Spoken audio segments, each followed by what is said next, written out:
이 시간 같이 보실 말씀은 잠언 19장 5절에서 9절의 말씀입니다. 5절의 말씀 보시겠습니다.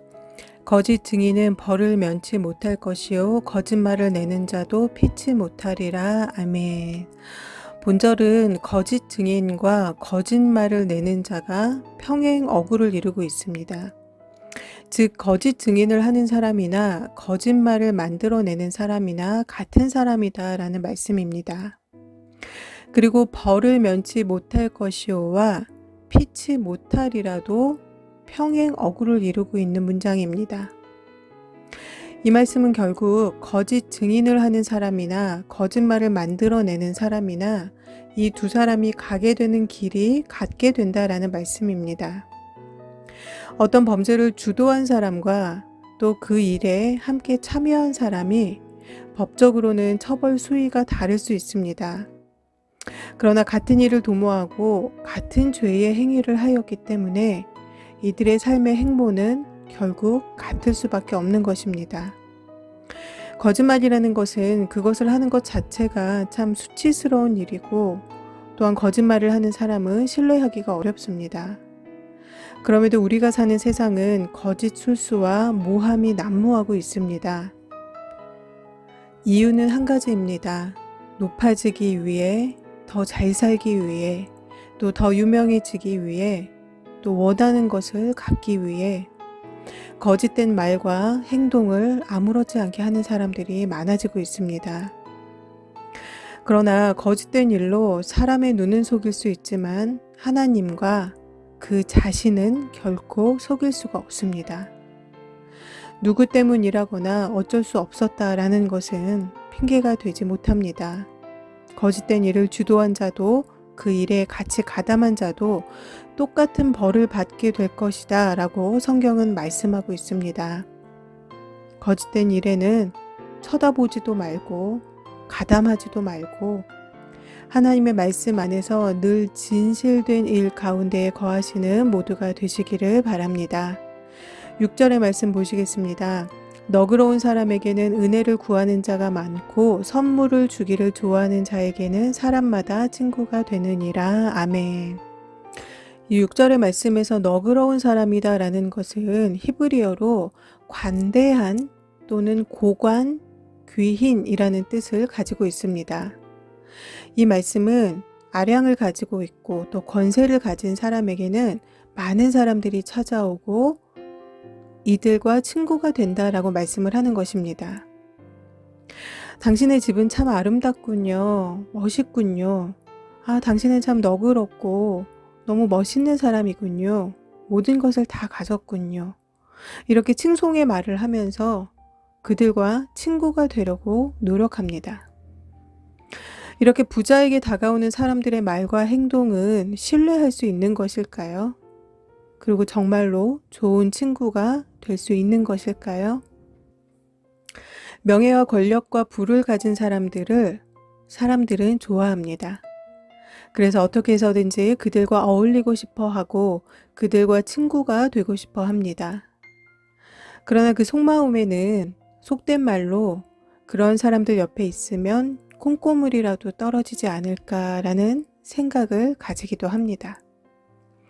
그리고 그들에게 보여지는 것이 물거품처럼 사라지는 날이 오게 되면 사람들은 그들을 떠나갑니다. 6절은 부유한 사람들의 친구들의 그 본심에 대해서 말씀을 하고 있는 것입니다. 내가 너희를 사랑한 것 같이 너희도 서로 사랑하라 라고 하신 하나님의 말씀을 우리는 따라야 합니다. 그러나 악한 의도를 가지고 다가오는 사람들에 대해서 분별함은 분명히 가져야 할 필요가 있습니다. 그리고 우리 또한 사람의 겉모습만 가지고 판단하여서 친구가 되려고 하지 말고 예수님께서 이 땅에 오셔서 가난한 자들, 소외된 자들과 함께 하셨듯이 우리 또한 소외된 자들과 친구가 되어주고 그들에게 예수님의 사랑을 전해주어야 합니다. 이러한 삶을 살기를 하나님은 우리에게 말씀하시며 또한 이러한 삶을 사는 자가 진정한 그리스도인이 되는 것입니다. 7절의 말씀을 보시겠습니다. 가난한 자는 그 형제들에게도 미움을 받거든 하물며 친구야 그를 멀리하지 아니하겠느냐. 따라가며 말하려 할지라도 그들이 없어졌느니라. 경제적으로 너무 어려워서 항상 손을 벌리는 형제가 있으면 가족들도 그를 멀리하게 됩니다. 가족들도 멀리할 정도니 친구라 할지라도 그와 같이 하기는 매우 어렵게 되는 것이죠. 이 7절의 말씀은 앞절 6절에서 부자와 친구가 되려고 하는 사람들과는 매우 대조적인 모습입니다. 혈연 관계라는 것은 참 무섭습니다. 머리로는 분명히 끊어내려고 하지만 가슴에서 그것이 끊어지지가 않습니다. 그래서 결국은 가족이 그 짐을 같이 지는 경우가 많습니다. 그러나 이러한 상황은 가족 모두를 너무나 힘들게 만듭니다. 가난은 잘못도 아니고 죄도 아닙니다. 그러나 가난을 벗어나기 위해 아무 노력도 하지 않는다면 그것은 잘못된 것입니다. 어떠한 상황에서도 늘 성실히 노력하여서 가족들이나 주변 사람들을 힘들게 하지 않아야 합니다.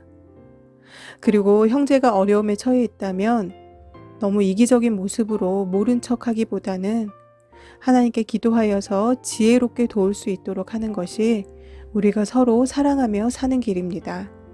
이 7절의 말씀은 가난으로 인하여 겪게 되는 소외감에 대해서 말씀하지만 다른 한편으로는 재물에만 관심을 두는 세상에 대한 냉소적인 고발의 의미도 있습니다. 그러나 지나치게 가난한 사람이 되지 않기를 노력하기를 권면해주고 있는 말씀입니다. 8절의 말씀입니다. 지혜를 얻는 자는 자기 영혼을 사랑하고 명철을 지키는 자는 복을 얻느니라. 이 8절의 말씀 또한 지혜를 얻는 자와 명철을 지키는 자가 평행 어구를 이루고 있습니다. 그리고 자기 영혼을 사랑하고와 복을 얻느니라도 평행 어구를 이루는 문장입니다. 이 말씀은 결국 자기 영혼을 사랑하는 것과 복을 얻는 것이 같은 말이 된다라는 말씀입니다. 이 복을 얻는다라는 말은 직역하여서 해석하면 선한 것을 만난다라는 뜻이 됩니다. 즉, 자기 영혼을 사랑하는 것, 선한 것을 만난다는 것이 일맥상통하는 그런 뜻이 되는 것입니다. 여러분, 잠언의 말씀은 계속해서 우리에게 지혜를 얻어야 한다라는 것을 강조하고 있습니다. 이 지혜는 하나님을 알 때에, 말씀을 알 때에 얻어질 수 있습니다. 이 잠언의 말씀을 통하여서 꼭 하나님께서 주시는 지혜를 얻으시는 모두가 되시기를 바랍니다. 마지막 말씀입니다. 9절의 말씀 보시겠습니다. 거짓 증인은 벌을 면치 못할 것이요 거짓말을 내는 자는 망할 것이니라. 이 마지막 9절의 말씀은 처음에 보셨던 5절의 말씀과 동일합니다. 구약을 헬라어로 번역한 성경을 70인역이라고 하는데요. 이 70인역에서는 거짓말을 내는 자는 망할 것이니라를 악으로 불장난하는 자는 그것으로 망할 것이다 라고 말씀하고 있습니다. 이 말씀은 결국 거짓된 일을 행하는 자, 악한 일을 하는 자는 하나님의 심판을 면치 못한다라는 말씀입니다. 오늘의 말씀은 거짓된 일을 하는 사람과 지혜로운 사람, 그리고 재물을 쫓는 사람에 대한 말씀이었습니다. 재물이라는 것은 너무 많아도 또 너무 없어도 형제들 사이에 분란이 일어나게 됩니다.